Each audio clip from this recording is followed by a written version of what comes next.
네, 안녕하세요. 반갑습니다. 자, 오늘 1월 19일 목요일 장 리뷰를 해볼게요. 자, 먼저 지수는 어제 미준 씨가 좀 조정을 받았죠. 그래서 우리나라도 이렇게 개파락으로 시작을 했지만 뭐 흐름은 나쁘지 않았어요. 이렇게 계속 올라와 주면서 결국에는 이제 종가가 고가인 이런 시장을 만들어 줬는데 오늘 지수가 이렇게 좋은 흐름을 보였다고 매매하기에는 그렇게 막 썩 재밌는 장은 아니었죠. 굉장히 시장이 좀 지지부진했고 급등을 한 종목도 많지 않았어요. 오늘 같은 날은. 그러니까 이런 게 왜 이런 거냐면 여러분들도 이런 걸 아시면 좋은데 연휴가 보통 길어지잖아요. 그러니까 뭐 설날 연휴다 뭐 이런 3일 이상 쉬는 그런 연휴가 좀 있으면은 이런 연휴가 다가왔을 때는 매매가 굉장히 줄어들어요. 그래서 테마가 좀 만들어지는 게 좀 거래가 좀 활발하게 움직이는 그런 장은 아닐 겁니다. 이게 왜 그런 거냐면 결국엔 테마를 만들어내는 사람들은 비중을 많이 실어서 매매하는 분들이 많아야 되는데 이렇게 연휴가 다가오면 그런 분들이 좀 매매를 안 하십니다. 당장 저만 하더라도 대회 기간에 한창 매매에 집중해서 매매할 때는 하루 평균 거래 대금이 4억에서 5억 정도 됐어요. 근데 오늘 그리고 어제 보니까 제가 하루에 거래한 금액이 오늘 같은 경우 1억 2천 정도밖에 되지 않더라고요. 그러니까 어제도 막 1억 초반이었고. 그러니까 이런 걸 보면은 벌써 저만 하더라도 거래 대금이 열심히 할 때보다 4분의 1, 이렇게 5분의 1 토막 나 있다 보니 테마 그 거래가 활발하게 움직이는 그런 느낌이 아닐 수밖에 없는 거죠.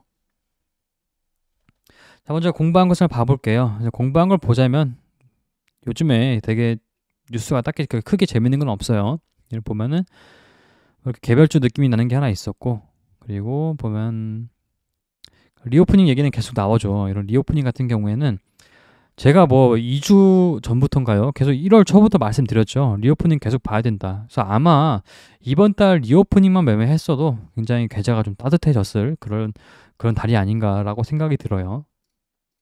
그래서 오늘도 리오프닝이 테마였죠. 그리고 보면 뭐 비준 씨가 좀 조정이 왔었고, 그러니까 어제 같은 경우에는 이렇게 챗봇 이게 테마가 되면서 그냥 AI 관련주밖에 안 갔죠. 그래서 어제도 사실 매매하기가 그렇게 막 좋았던 장은 아니었던 것 같아요. 그래서 어제도 이런 챗봇 관련주가 아니면은 약간 되게 소외되기 편한 그런 소외될 수밖에 없는 그런 장이었거든요. 그래서 이런 거는 이거 심지어 이런 친구들은 다 갭 뜨고 시작을 했기 때문에 그렇게 막 썩 좋은 매매하기 좋은 환경은 아니었어요. 막 돌파 매매 한다던가 막 차트 보고 거래량 보고 뭐 스케이핑을 치는 게 아니면은 저는 뭐 그런 매매를 별로 지향하는 편은 아니니까 이런 것들 보면은 조금 매매하기가 쉬운 장은 아니었고 어제도 마찬가지고.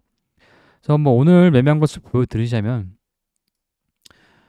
이렇게 매매했고요. 되게 매매를 별로 안 했어요. 오늘도. 그래서 보면은 이치환불 리오프닝 테마주에서 좀 수익을 냈고 나머지는 뭐 하나솔루션 이렇게 손절했는데요.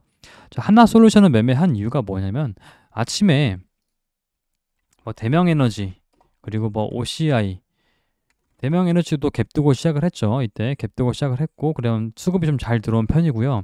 그래서 OCI 같은 대형주도 아침에 태양광 대형주죠. 이렇게 수급이 잘 들어오면서 급등을 하는 모습이 들어왔고 그리고 뭐 CS 베어링 이런 종목도 딱 갭뜨고 시작을 했었죠. 그래서 이런 걸 보고 혹시 신재생 에너지가 테마가 되지 않을까라고 생각을 해서 매매를 했었지만 예, 이런 걸 여러분들 이런 걸 아시면 좋은 게 뭐냐면요. 한 테마에서 갭 뜨는 게 많을 경우에는 그러니까 유동성이 풍부한 그런 장이 아니면은 웬만하면 꺾입니다.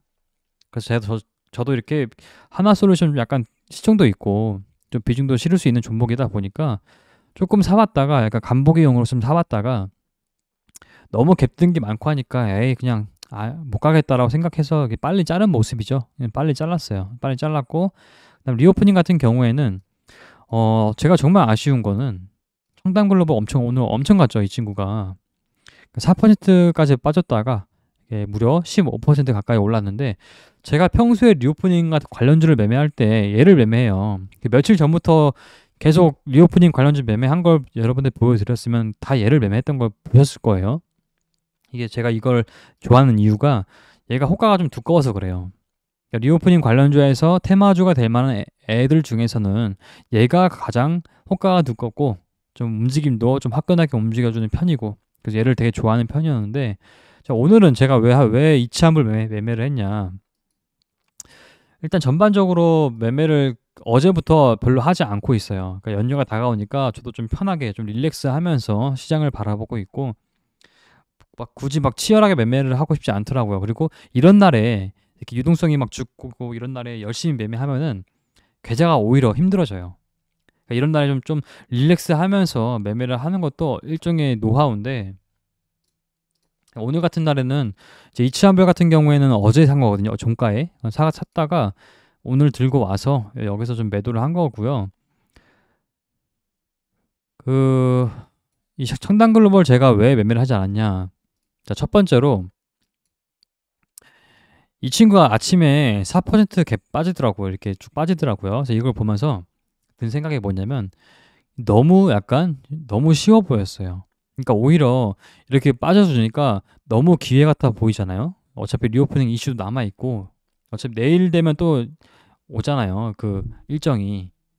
우리나라 마스크 해제 결정 나잖아요. 그래서 그런 것 때문에 야, 너무 뻔한 거 아니야? 하니까 너무 쉬워 보이니까 오히려 의심이 갔던 것 같아요. 이래서 어차피 이치한불도 들고 있고 하니까, 그리고 또 이제 심적인 요인이 컸죠. 좀 느긋하게 편하게 매매하고 싶어가지고 제가 이걸 만약에 매매를 한다면은 호가가 두꺼운 편이니까 무조건 제 성격상 좀 비중을 좀 실었을 거예요. 한 7, 8천, 최소 7, 8천은 샀을 거예요. 근데 그렇게 해서 1억 가까이 막 사고 그렇게 하면은 또 제 당초 계획은 이번 주는 그냥 편하게 매매를 좀 줄이면서 마무리하는 건데, 이렇게 하다 보면은 조금 신경 쓰이기도 하니까 그런 거 신경 쓰기 싫어가지고 오늘은 얘 매매를 안 했거든요. 매매를 하긴 했는데 여기서 딱 한 주만 샀습니다. 한 주만. 거기 올라와서 팔았죠. 이때 수익률이 12%였어요. 그래서 이거 보면서 야, 진짜 나도 이걸 매매를 평소에 하는데 이걸 왜 안 했을까? 오늘 하필 오늘 이러면서 좀 되게 많이 후회했던 그런 하루였어요. 전반적으로 그냥 이렇게 매매를 별로 안 하다 보니까 뭐 딱히 크게 설명할 건 없고요. 그래서 뭐 리오프닝 같은 경우에는 뭐 오늘 오른 게 이상하지가 않았죠. 근데 이런 거는 한 가지 말씀을 드리자면, 아마 지금 시간이 어떻게 흘러가는지 모르지만 기껏해야 내일쯤에 만약에 발표가 나잖아요. 그럼 내일이 고가일 겁니다. 그래서 그런 거에서는 그때 부근에 매도를 하는 습관이 들이셔야 돼요. 저 같은 경우라면은 오늘 안에 매도를 하는 편이고요. 이런 거는 내일 일정이 있을 때 이미 시세가 반영이 되어 있으면 가져가더라도 내일 시초 부근까지만 보고 이렇게 결정을 하는 편이에요. 그래서 이런 거는 굳이 이렇게 뚜껑 열어보면서, 제가 전에 말씀드린 거 있을 겁니다. 뚜껑 열어보면서 고점에 매도해야지 이런 욕심을 부리는 그런 어리석은 짓은 안 하시길 바랍니다. 이거 말고는 딱히 설명할 게 없고요. 그다음 이거 하나 있네요. 오늘 데모란 종목이 있었는데, 이때 이게 딱 급등을 했어요. 순간적으로 이게 2% 정도 올랐고, 그다음에 여기서도 또 1.5%. 이때 왜 올랐냐? 이거 지금 이걸 왜 말씀드리는 거냐면, 제가 이거 영상 올린 거 있죠? 한 이틀 전인가? 그때 영상 올렸을 때 데모에서 1,000만 원 넘게 수익이 찍혔다가 다 뱉어낸 적이 있었죠. 그때 원인이 뭐였냐면, 첫 번째가 뉴스 내용을 읽지 않았다. 제목에 너무 꽂혀가지고 내용을 읽지 않고, 깊게 읽지 않고 제목에만 꽂히다 보니까 그거에 빠져버려서 되게 큰 실수를 했는데, 오늘도 비슷한 사례가 있었어요. 오늘 뭐였냐면, 자, 이런 제목에서 나왔죠. 러시아도 인정했대요. 크림반도 우크라이나 영토라고. 자, 이거 제목만 보면 어때요? 이거 제목 보는 순간 그냥 완전 이 데모 올인해야 될 것 같은 그런 느낌이 들 겁니다. 근데 뭐 내용을 보면은 그냥 하나의 해프닝이에요. 그냥 얘네가 실수한 거예요. 실수. 망신을 당했다 이러면서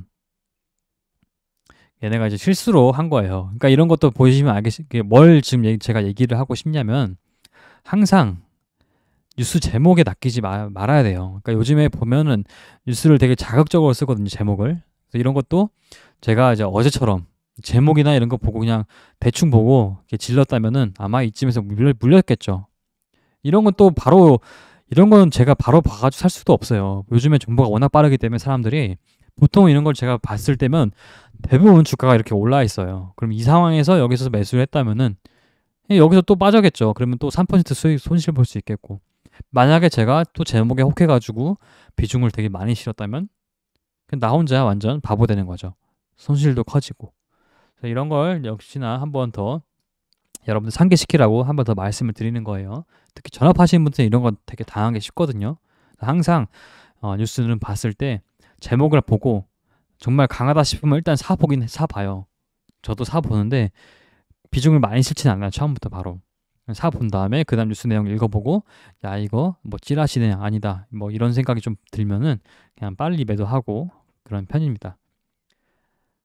네, 뭐 여기까지 말씀드리면 될 것 같아요. 저 내일은 연휴가 전날이죠. 설 연휴 전날인데 내일도 마찬가지로 제가 매매를 별로 안 할 것 같아요. 그래서 뭐 내일 모르겠어요. 보다가 매매를 할 게 생기면 어떤 이벤트가 생기면 하겠지만 그게 아니라면 뭐 딱히 매매 안 하고 내일도 뭐 딱히 설명할 게 없을 것 같습니다.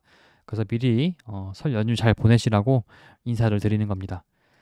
설 연휴 잘 보내시고요. 그래서 오늘 이번 주 한 주도 고생 많으셨습니다.